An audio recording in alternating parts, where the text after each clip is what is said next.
Hi everyone, Kat here with a shiny new series, and I mean that literally. I put glitches into fanfiction with Penny Says Paldea, now I'm mashing together fanfics and shiny hunting in Hisui. Welcome to Shiny with a Story. In this video, we'll get acquainted with our protagonist, a Pokemon tracker named Indigo. Not Ingo, that's his grandfather. This will be my only use of a pre-caught shiny, specifically a shiny Spiritomb that I was lucky enough to find in Pokemon Go. We'll find out what sets Indigo off on this shiny hunting journey, but the specific Pokemon he encounters will be left to the RNG. Every other week, real life permitting, I'll go to whatever mass outbreak appears at the village exit, and when I encounter a shiny Pokemon, I'll create and share a minific centered on that Pokemon set to footage of the catch. The stories will all connect to one another, but they also have to stand on their own. With the exception of the opening and closing stories, I will aim for each story to be about 5 minutes with a hard stop at 6. And I cannot write any material ahead of time. No two stories can be about the same Pokemon. If I get a repeat outbreak for a Pokemon that can evolve, I'll center the story on its evolution. If it has no evolutions, or I've written stories for all of them, I'll move on to a different outbreak. When 108 stories are complete, I will write a conclusion story centered around the game's fixed shiny encounter, the shiny Ponyta, or Rapidash if I've done Ponyta already. So, imagine if you will, the land of Hisui roughly 60 years after the events of Legends Arceus. It's the Pokemon equivalent of the early 20th century. Jubilife Village has grown quite a bit, but the wilderness of the Alabaster Icelands hasn't changed much. While many people have embraced the growing advancements in technology, 16-year-old Indigo holds fast to the Pearl Clan's traditional ways. He's set to take over the clan in a few years and hopes to help them remember their roots. But in the meantime, he's got to make a living somehow. And it turns out people who don't go into the wilderness anymore are still pretty fascinated by it, and they're willing to pay him to find a favorite Pokemon. But then the day comes that Indigo gets a much more unusual request. Stars sparkled overhead as Indigo made his way down the quieter streets of Jubilife, a folded paper in his hand. He checked it again. His client said to meet here on the edge of town, where most of the streets still look the same as they did half a century ago. It brought him comfort, knowing that not everyone was in a hurry to change. Finally, you made it! You're the grandson of Warden Ingo and Commander Silene, right? Indigo jumped at the voice. It was rare for someone to sneak up on him. He turned and his eyebrows rose. The client sounded roughly his age, but she looked like a small child. Still, he couldn't act unprofessional. The name is Indigo, but yes, that's correct. I see. So that must mean you're very reliable. The girl narrowed her eyes at him. Are you reliable?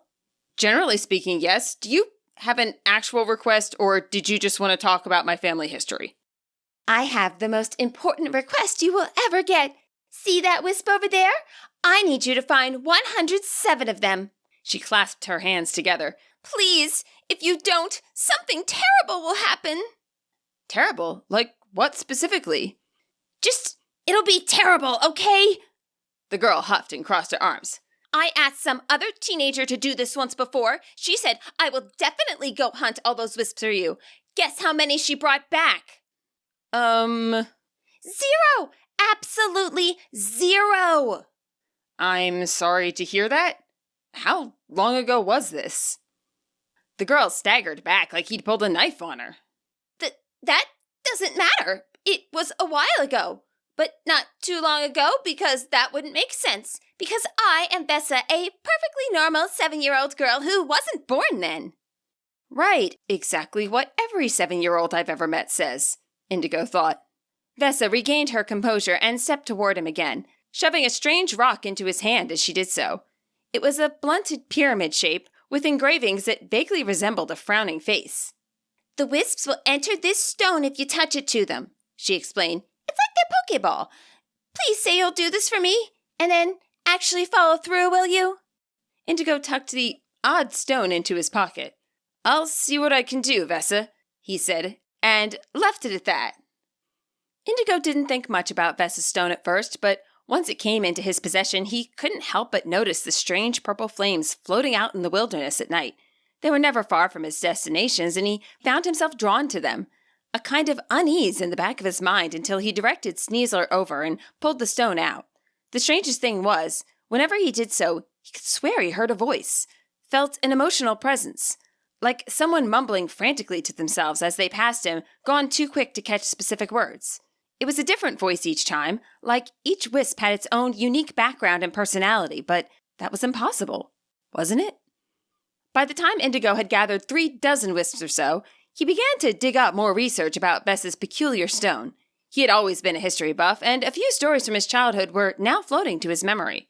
Around 60 wisps, he had not only identified the stone, he had become quite versed in the old legends surrounding it. By around 90 wisps, he stopped taking any new tracking jobs. This was getting finished, and the moment it was, he had some questions for Vesa. The night the 107th wisp entered the stone, Indigo met Vesa outside of town. No letter, no message. She simply waited there in the vacant field, like she could sense exactly where he would approach from. "You have it?" she asked as he approached. Indigo gave a shrug. "Perhaps. Let's chat a bit first. I've learned so much in my travels looking for these." "Oh?" Vesa shuffled her feet. He couldn't say for sure, but she looked several years older now, even though her request had taken only a few months to complete. "What have you learned?" "Plenty of things, but at the top of that list is a legend about a certain ghost Pokemon, one said to be made up of mischievous spirits all bound together in something called an odd keystone." He held up the rock she'd given him nearly a season ago. "Where and when did you get this?" Vesa frowned. I just had it, is all." "A funny thing with this legend, it's 108 spirits, exactly." He stepped forward. "I've run all over Hisui tracking down 107 of these things. I know they're not Pokemon, but I could feel emotions coming from them like I've never felt before. It varied each time, but now it feels like their emotions are all in sync. They're scared of you." "Why is that?" "None of your business." Indigo sighed. Expecting Vesa to be forthright with him was obviously too much, but two could play that game. He put the odd keystone back into his pocket. "You know, I think I'll hold on to this." He turned his back to her. That was a mistake. Her nervous, girlish voice morphed into that of a powerful, fully grown woman. "Drop it, right now, or I will kill you." "Excuse me?" He expected her to react badly, but this was over the top. Then his hair stood on end as he realized what sort of creature he was speaking to. He'd taken her for an avid collector with some obvious illusory powers on her side, concealing the 108th spirit on her person somewhere. He did not take her to be that spirit herself, and so he was completely unprepared when she fired a dark pulse into his back and through his heart. For a brief moment, Indigo saw nothing but a soft, bluish-green light around him. Then he had the strange sensation of an invisible hand grasping him by the wrist and yanking him forward. He fell onto his hands and knees, disoriented. The ground had no blades of grass, no dirt or rocks, not even the scent of the outdoors he was so familiar with. Tightening his fist felt like grasping at watery dough, everything slipping through his fingers. He leapt to his feet, but Vesa was nowhere to be seen. There was a teenage girl in front of him, holding his wrist, in fact, but she and Vesa couldn't have looked more different. Vesa's childish eyes were large and crafty. This person's were smaller and farther apart, but filled with genuine shock and fear. Her hair was long and scraggly, like she never had the time to properly care for it. But the most noticeable feature was the aura of magenta flames surrounding her. She released his wrist with a gasp and backed away from him. "Oh no," she whispered. "I didn't. Oh, no, no, no, no, no." That voice, I've heard it before, but where? The strange girl held her face in her hands, muttering to herself, "I just didn't want her to hurt you. I didn't mean to.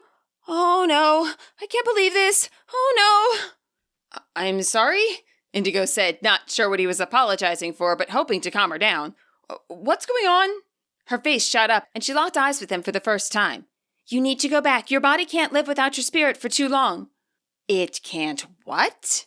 She walked up to him, or perhaps floated to him was a better word, and nudged his shoulders, urging him to move. "Your Pokemon aren't strong enough to face her yet. When you wake up, just run, okay? I'll explain later." Indigo turned around, but where was he supposed to go? The whole field had filled with a glowing aqua-tinted fog. He couldn't see anything through the fog, except, perhaps, for a few glowing magenta flames. And from each flame came another voice, urging him to leave. All of them sounded so familiar. Several hands pushed him forward, and as the fog cleared, he finally remembered where he'd heard the girl before. The 107th wisp he'd collected. This was the voice that had come from it. And the other voices were all the ones he'd heard on his journey. But the wisps are all part of the same Pokemon. How could he have been speaking to any of them individually? Unless that place he'd been standing was... Indigo looked down at his hand, surrounded with magenta flames that didn't burn. His arm, no, his whole body appeared translucent, like he was an illusion. Or a ghost? In that moment, the girl's words made much more sense. Horrible, gut-wrenching sense. Spiritomb had been one spirit short of its true form. Vesa should have been the final edition, but somehow Indigo had been yanked into her place, and she was not happy about it. In place of where the childlike Vesa had been standing earlier was a fully grown version of her, eyes bright with fury, her hand poised for another attack. All Indigo could hear was the voice in his head urging him to run, and so he did. Okay, that's it for our intro story. I know it did end on a bit of a cliffhanger, but it will get resolved in the second story coming up, which will be a fan favorite shiny Vulpix. Until then, happy reading and happy training.